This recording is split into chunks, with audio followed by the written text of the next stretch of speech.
Assalamualaikum warahmatullahi wabarakatuh. Halo semuanya, selamat datang kembali di Scroll Up Studio bersama saya Aswar Kasim. Ya, di video kali ini kita akan kembali membahas tentang dasar-dasar Laravel. Ya, mengapa kita kembali membahasnya? Karena ada beberapa yang baru ingin belajar tentang Laravel ini sendiri, atau lebih tepatnya baru memulai belajar programming. Nah, untuk itu materi ini disusun dengan singkat, yang mana ya meskipun singkat tapi kita tetap akan membahas tentang fungsi-fungsi dasar Laravel itu sendiri. Nah, di video ini kita juga akan membahas tentang bagaimana itu arsitektur MVC, bagaimana itu teknik routing, dan juga bagaimana templating dan sebagainya. Video ini kita juga akan membuat sebuah studi kasus yang mana kita akan membangun sebuah sistem informasi sederhana. Nah, seiring dengan berjalannya materi nantinya itu, akan dijelaskan fitur-fitur Laravel itu. Nah, selain itu kita juga akan belajar tentang framework front-end yang mana fokus kita pada kali ini yaitu Bootstrap. Dan juga di video-video kita sebelumnya sebenarnya sudah kita bahas berulang kali tentang Bootstrap ini. Tapi di sini saya akan merangkumnya menjadi satu playlist di mana kita sudah membahas beberapa framework di dalamnya termasuk Bootstrap ini sendiri. Jadi kemudian juga ada pun hal-hal yang perlu dipersiapkan itu akan dibahas di video-video berikutnya. Nah, untuk video kali ini sebelum kita memulai coding kita, kita berkenalan dulu sejenak tentang framework Laravel ini. Nah, jadi untuk itu kita langsung saja lihat slide yang telah saya persiapkan. Ya, sebelum mulai ngoding kita jelaskan dulu sedikit tentang apa itu Laravel. Ya, jadi Laravel itu singkatnya adalah sebuah framework atau kerangka kerja. Nah, sebelum kita membahas Laravel, kita bahas dulu apa itu framework atau kerangka kerja. Yang mana framework itu adalah kerangka kerja perangkat lunak yang menyediakan fondasi, struktur, dan fungsi yang umum untuk memudahkan pengembangan aplikasi. Dalam konteks pengembangan perangkat lunak, framework adalah kumpulan alat, komponen, dan aturan yang telah ditentukan sebelumnya yang membantu mempercepat proses pengembangan aplikasi dengan menyediakan pola desain, arsitektur, dan fungsionalitas yang siap pakai. Nah, fungsi framework ini adalah dia menyediakan fondasi-fondasi dasar sehingga ketika kita membuat aplikasi kita, kita tidak perlu membuatnya dari awal. Semua hal-hal yang mendasar itu disediakan oleh framework ini. Nah, kemudian di dalam pengembangan website sendiri itu ada sebuah framework yang namanya Laravel. Nah, Laravel ini adalah framework yang dibuat oleh Taylor Otwell. Laravel itu berfungsi untuk memudahkan pengembangan aplikasi web yang menyediakan sintaks yang elegan, fitur yang kuat, dan pendekatan yang terstruktur. Jadi ketika kita memulai mengembangkan web kita, maka kita tidak perlu lagi memulainya dari nol, tapi kita sudah memiliki fondasi atau batu loncatan sehingga kita bisa fokus pada logika-logika yang akan kita buat nantinya. Nah, jadi kita ketahui sedikit tentang sejarah singkat framework Laravel ini. Nah, yang mana framework ini dirilis oleh Taylor Otwell pada bulan Juni 2011 sebelum Laravel. Jadi si Taylor Otwell ini sudah memiliki banyak sekali framework yang pernah dia kembangkan, tapi dia masih belum puas.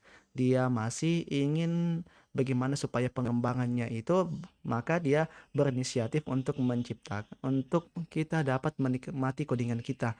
Yang mana, nah seiring berjalannya materi ini nantinya, kita akan menemui hal-hal yang dapat memudahkan kita dalam pengembangan, yang dapat menjadi alasan-alasan kita untuk memilih framework ini dalam pengembangan.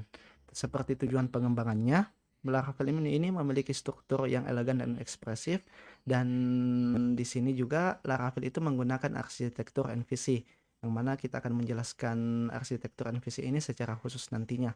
Dan fitur-fiturnya juga sangat banyak. Nah, seiring berjalannya codingan kita nanti, akan banyak fitur-fitur yang kita jumpai. Kemudian keamanan yang terintegrasi, jadi si Taylor Otwell ini sudah menyediakan keamanan sehingga kita bisa fokus pada logika-logika yang akan kita kembangkan.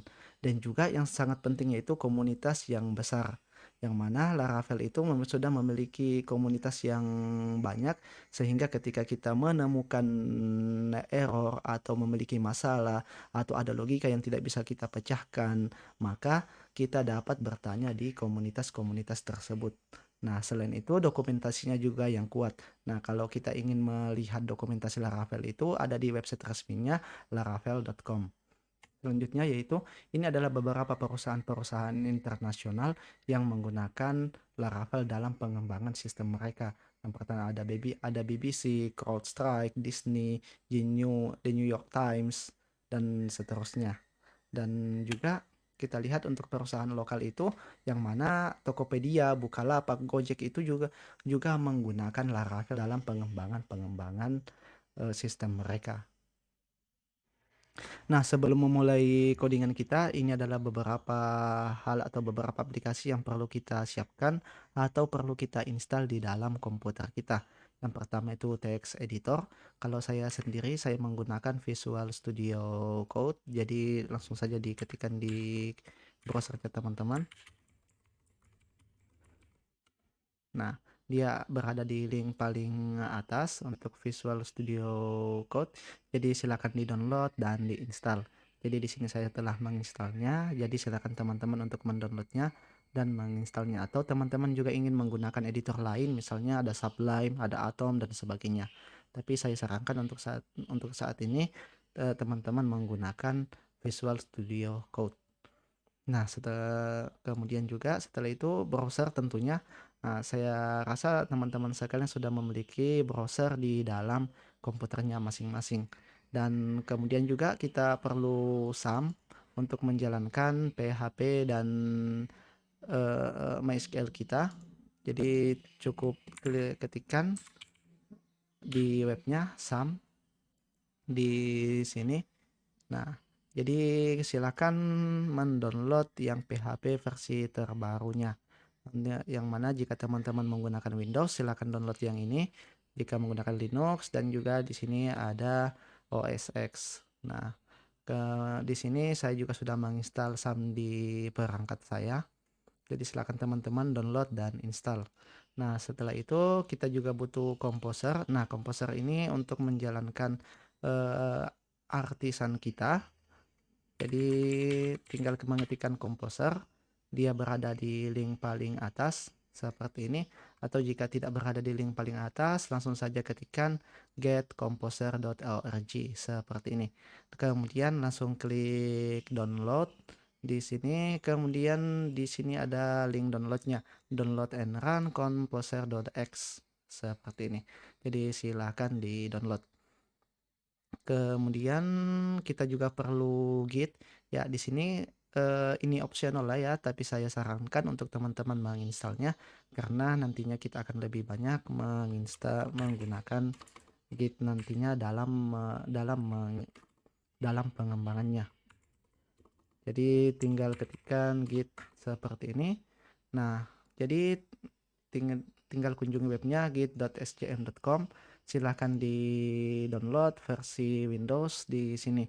Jadi ini akan otomatis untuk mendeteksi perangkat kita. Kemudian langsung saja klik download dan install. Seperti itu. Ya, jadi saya harapkan semua persiapan ini sudah disiapkan sebelum kita memulai kode kita.